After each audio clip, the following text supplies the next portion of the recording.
That's why it's important for each one teach one, because that information is being lost. And when that information is lost, we really suffer as humanity suffers. Anytime we're about to talk to Dr. Marney Brown, holistic health practitioner and the founder of Good Food Conspiracy.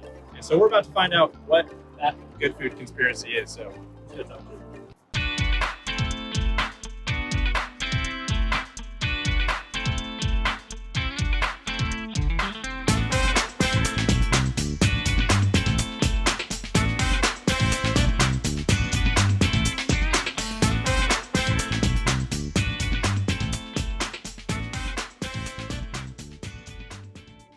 Reverend Marney Brown, such a pleasure to meet you. So we're over here in the Cauldron, and this is an extension of the offices and the store of Good Food Conspiracy.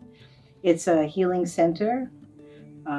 We have crystals, and we do Reiki here. We do reflexology. We do chiropractic, massage, acupuncture, and healing sessions.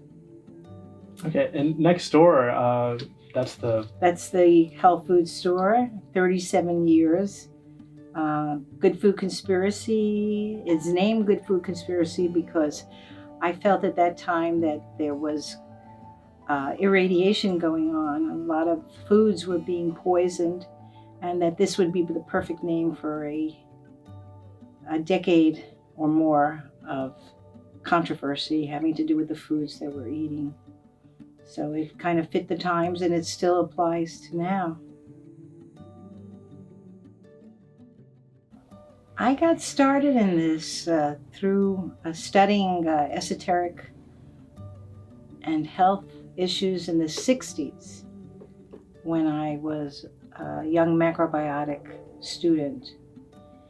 And I studied a lot of things, and when I got an opportunity here to open up a store, I had just come back from India, and I had traveled through Massachusetts, and I had a lot of things that I wanted to do, a lot of things that were going on in my head. And health food store was desperately needed in the area, and it was a great opportunity for me. I started very, very small in a like half-size store, and it just grew. The neighborhood grew, and people became more aware of their foods. And I certainly was helping them with picking the right diets for them, introducing them to all kinds of new aspects of health and spirituality. so kind of the good things that had been hidden from the public, or Absolutely, yeah. yes. But it being from a big city and traveling through India really opened me up to the possibilities of introducing people through the food to all kinds of aspects of healing, from Ayurvedic to just juicing. And a lot of people still didn't know about it, even though it was going on for quite a while. In the States especially, we had some great elders like Hannah Kroger and Bernard Jensen.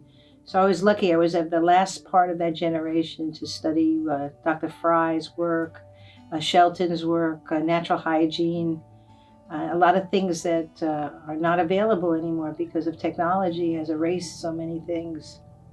So you really have to search for it. So kind of like throwing things down the memory hole, things are just getting deleted from common knowledge or from the online, or Yes, because there was a book called Fahrenheit 451. Sure. It was about people having to remember books because the books were disappearing, and that's what's happening with our libraries. There's a lot of things and a lot of information online, but not necessarily the things that were here maybe 20 years ago or 30 years ago. That information is just disappearing as the paper disappears. That's kind of scary. And I know Google has already started limiting what you see based on advertisers and past searches, and maybe who knows whatever they want. That's why it's important for each one teach one, because that information is being lost.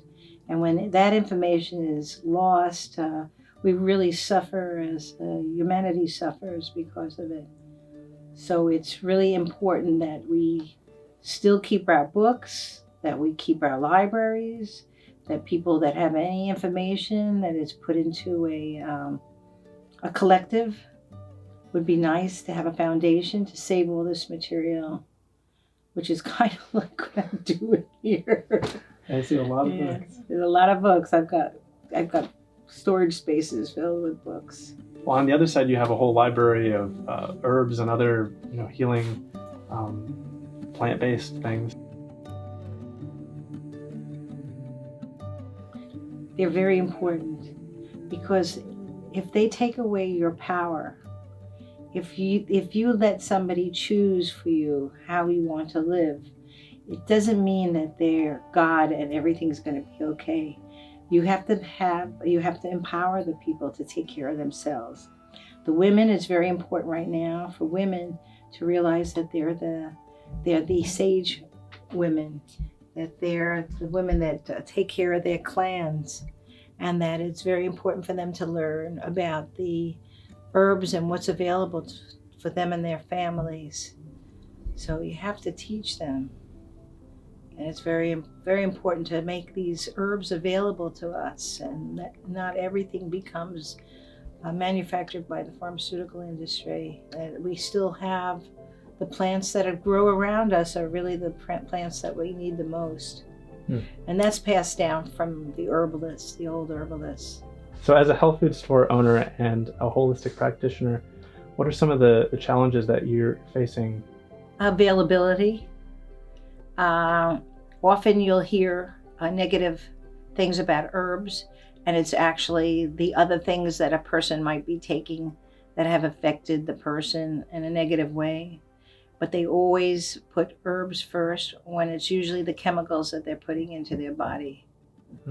So that that people will not be allowed to use the herb. They gather a lot of information, and yet it's missing with the truth.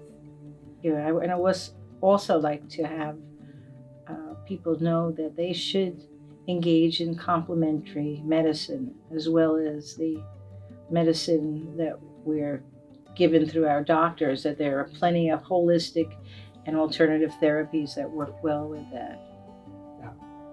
Well, we look forward to hearing more about all that. And there's probably a whole library of information in your head that we could talk about. So hopefully we'll be able to have another conversation in the future.